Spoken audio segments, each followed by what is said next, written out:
அஸ்ஸலாமு அலைக்கும் friends, welcome to ரஹ்மீஸ் kitchen. இன்றைக்கி நம்ம ஒரு மிளகு அச்சார் பண்ண போகிறோம். அது எப்படி பண்ணுறதுன்னா, மிளகு இப்படி எடுத்து இப்படி கீறிட்டு ஒரு 5 நிமிஷம் இட்லி செம்பில் வச்சு ஆவி வர வச்சுக்கோங்க. 5 நிமிஷம் தான் வேணும் இதுக்கு. 5 நிமிஷம் ஆயிடுச்சு பாருங்கள். மிளகு நம்ம 5 நிமிஷம் ஆனோன்னே எடுத்துருவோம். எடுத்துட்டு கொஞ்சம் தேங்காய் எண்ணெய் ஊற்றிக்கோங்க. எண்ணெய் காஞ்ச பிறகு நல்லா கொஞ்சம் கடுகு போட்டுக்கோங்க, கொஞ்சம் வெந்தயம் போட்டுக்குங்க. கடுகும் வெந்தயம் போட்ட வரைக்கும் கொஞ்சம் இஞ்சி பூண்டு பேஸ்ட் போட்டுக்குங்க. அது கூட கொஞ்சம் கருவேப்பிலை போட்டுக்குங்க.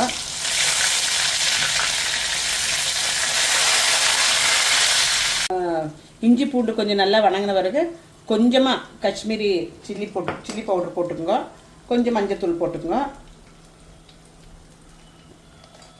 அதெல்லாம் சூடானவுடனே இது நல்லா கொச்ச வரைக்கும் இது கொஞ்சம் புளி தண்ணி ஊற்றிக்குங்க. புளி தண்ணியில் கொஞ்சம் உப்பு போட்டுங்க, உங்களுக்கு தேவையான உப்பு போட்டுங்க. அது நல்லா கொதிக்கிட்டோம். வச்ச மிளகு நம்ம போட்டுக்கலாம். எல்லா மிளகும் போட்டுங்க. இந்த புளி தண்ணியில் மிளகா போட்டு நல்லா வத்துட்டோம். இது இடையில இலக்கி கொடுத்துக்குங்க. இப்படியே வேகட்டும். பாருங்கள் ஃப்ரெண்ட்ஸ், இந்த மாதிரி ஆகும்போது கொஞ்சம் வெல்லம் போட்டுக்குங்க. வெல்லம் போட்டவருக்கு கொஞ்சமாக பெருங்காயம் போடணும். பெருங்காயம் போட்டுட்டு நல்லா கொஞ்சம் இறக்கி கொடுத்துருங்க. அப்புறம் ஆயிடுச்சு. உங்களுக்கு புளி தேவையில்லைன்னா நீங்கள் வெனிகரும் கூட ஊற்றிக்கலாம்.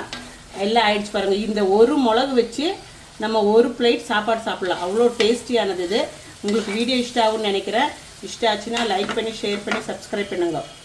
பாருங்கள் ஃப்ரெண்ட்ஸ், நம்மளோட மிளகா ஊறுகாய் ரெடி ஆகிடுச்சு. நீங்களும் ட்ரை பண்ணுங்கள் வீட்டில். உங்களுக்கும் இஷ்டம் ஆகும். லைக் பண்ணுங்கள், ஷேர் பண்ணுங்கள், சப்ஸ்கிரைப் பண்ணுங்கள். தேங்க்யூ ஃபார் வாட்சிங் ரஹ்மீஸ் கிச்சன். மீண்டும் இது போல் அடுத்த வீடியோட உங்களை சந்திக்கிறேன்.